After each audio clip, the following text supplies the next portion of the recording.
Hi friends, तो इस video में हम कैल्शियम मेटाबॉलिज्म के बारे में पढ़ने वाले हैं। तो सबसे पहले आपको कैल्शियम की नॉर्मल वैल्यू बता दूं, 8.5 से लेके 10 मिलीग्राम पर डेसीलीटर। और फॉस्फोरस की नॉर्मल वैल्यू 2.5 से लेके 5 मिलीग्राम पर डेसीलीटर होती है। ठीक है, अब देखो, अगर पीटीएच बढ़ेगा तो कैल्शियम बढ़ेगी, फॉस्फेट कम होगा, एएलपी बढ़ेगा, ये बोन टर्नओवर की वजह से। ठीक है, और विटामिन डी बढ़ेगा तो कैल्शियम फॉस्फोरस दोनों बढ़ेंगे। अब ऐसे कैल्शियम, ये हो गया, ये कैल्शियम है, ये फॉस्फोरस है, और विद टाइम जैसे जैसे पीटीएच हार्मोन बढ़ेगा तो कैल्शियम क्यों बढ़ेगी, क्योंकि उसकी बोन में रिजॉर्प्शन बढ़ गई तो एएलपी बढ़ेगा, और कैल्शियम की रीअब्जॉर्प्शन किडनी में बढ़ गई, डीसीटी में। फॉस्फोरस कम हो रहा है क्योंकि उसकी एक्सक्रीशन बढ़ गई पीसीटी में। अब इसके डिसऑर्डर्स कुछ मैंने लिख दिए हैं 6, बाकी 4 हम साथ साथ पढ़ेंगे क्योंकि वो कंफ्यूजिंग है।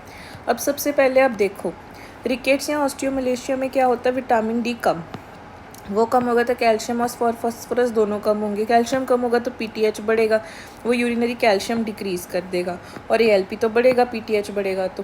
फिर है प्राइमरी हाइपर पैराथायरॉयडिज्म और सेकेंडरी। प्राइमरी होता है पीटीएच एडिनोमा की वजह से, उसमें क्या होगा, पीटीएच पहले बढ़ेगा, फिर वो कैल्शियम बढ़ाएगा, फॉस्फोरस कम करेगा, एएलपी बढ़ाएगा। सेकेंडरी हाइपर पैराथायरॉयडिज्म क्या होता है, सीकेडी होगी, 1 अल्फा हाइड्रोक्सिलेज नहीं होगा तो एक तरह से विटामिन डी कम होगा। तो विटामिन डी कम होगा तो कैल्शियम कम होगी, तो उसकी वजह से पीटीएच बढ़ेगा। पीटीएच क्या करेगा, बढ़ के कैल्शियम को इंक्रीज़ करने की कोशिश और फॉस्फेट को डिक्रीज़ करने की कोशिश।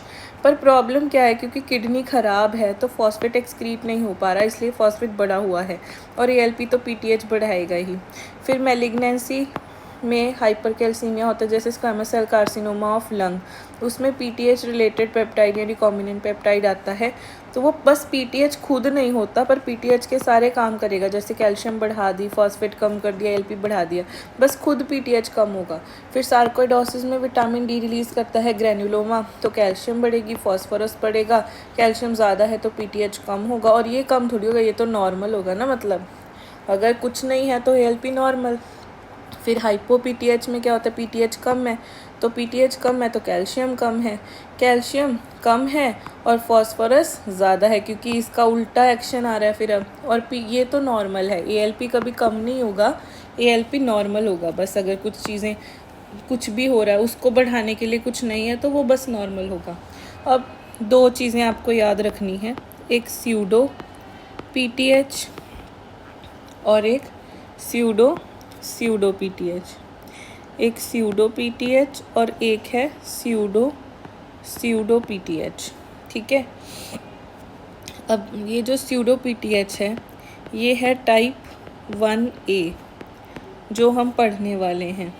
ठीक है, ये होता है ऑटोसोमल डोमिनेंट, ये भी ऑटोसोमल डोमिनेंट ही होता है, बस इसमें टाइप 1A पढ़ेंगे, और ये होती है जीनएस की म्यूटेशन। अब मेरी बात सुनो ध्यान से, मम्मी एक झूठ ही बोलती है पर पापा डबल झूठ बोलते हैं। ठीक है, ये है मैटरनल और ये है पैटर्नल। मम्मी एक झूठ बोलती है, पापा डबल झूठ बोलते हैं। ठीक है, ये आप याद रखना कि मम्मी एक ही झूठ बोलेगी।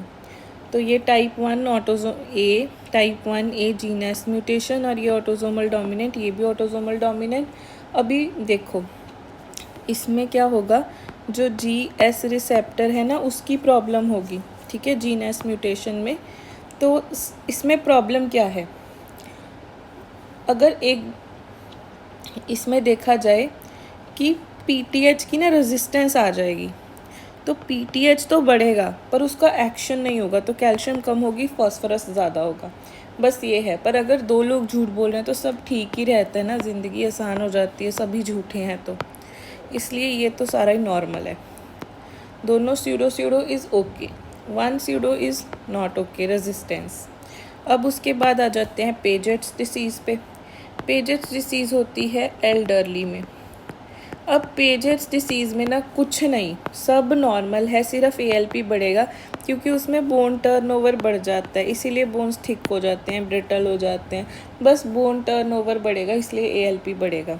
और रही बात एक और डिसीज़ की, ऑस्टियोपोरोसिस, उसमें बस मिनरलाइजेशन ठीक नहीं होती, पर उसमें बाकी सब ठीक है, क्योंकि मेटाबॉलिक डिसीज़ नहीं है, बस बोन मिनरल डेंसिटी कम हो गई है।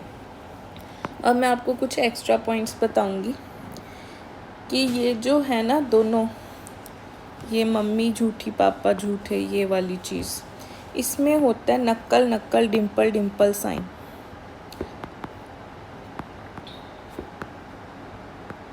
और ये इम्पॉर्टेंट है,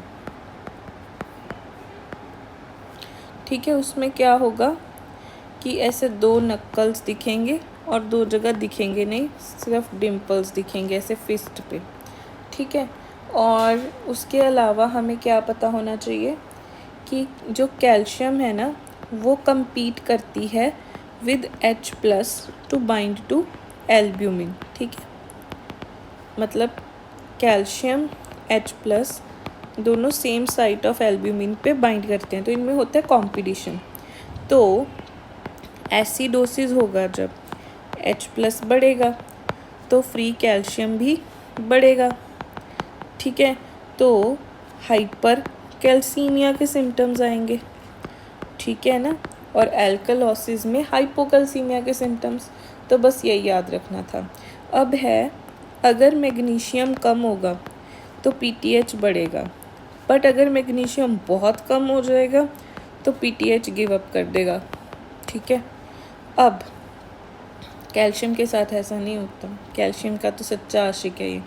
अब मैग्नीशियम को कम कौन कौन सी कंडीशंस करती हैं, यानी हाइपोमैग्नीसीमिया के कॉजेज़? अल्कोहलिज्म, ठीक है, फिर अमाइनोग्लाइकोसाइड्स, ठीक है, फिर डायरिया।